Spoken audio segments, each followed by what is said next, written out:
Observe করছি, in fact experience করছি এবং ইন্ডাস্ট্রি। গেল ৫ বছরে দেশে জ্বালানি আমদানি বেড়েছে ১৪.৮%। বিপরীতে বাড়েনি অভ্যন্তরীণ সক্ষমতা।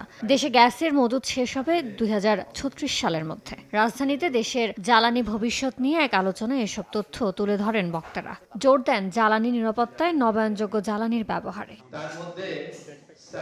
ব্যবসায়ীরা অভিযোগ করেন জ্বালানির দাম বাড়ার পাশাপাশি সরবরাহ সংকটে কমছে উৎপাদন। নীতিমালার জটিলতায় নিতে পারছেন না বিকল্প ব্যবস্থাও। এ অবস্থায় নবায়নযোগ্য জ্বালানি ব্যবহার বাড়িয়ে সবুজ জ্বালানিতে অর্থায়নের সুযোগ চান তারা। প্রাইস বাড়াতে একটা জিনিস, আবার অ্যাভেলেবিলিটি নাই সেটা আবার আরেক জিনিস। তো সেটা সত্যি একটা আমাদের ভাবিয়ে তুলেছে।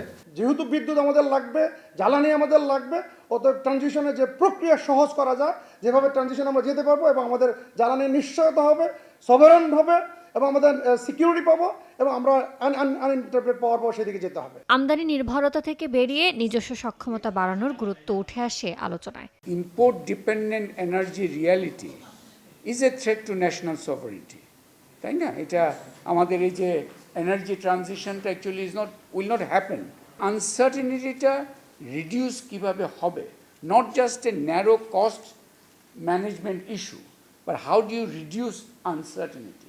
সেখানে এই যে এনার্জি মিক্সের ইস্যু আসছে, সেখানে এই যে সোলার ট্রানজিশনের ইস্যু আসছে। সরকারের পক্ষ থেকে জানানো হয়, কেবল নবায়নযোগ্য জ্বালানির ব্যবহার বাড়ানোই নয়, মজুদ বাড়াতেও জোর দেওয়া হচ্ছে। গভর্নমেন্ট নতুন অনেক উদ্যোগ নিচ্ছে।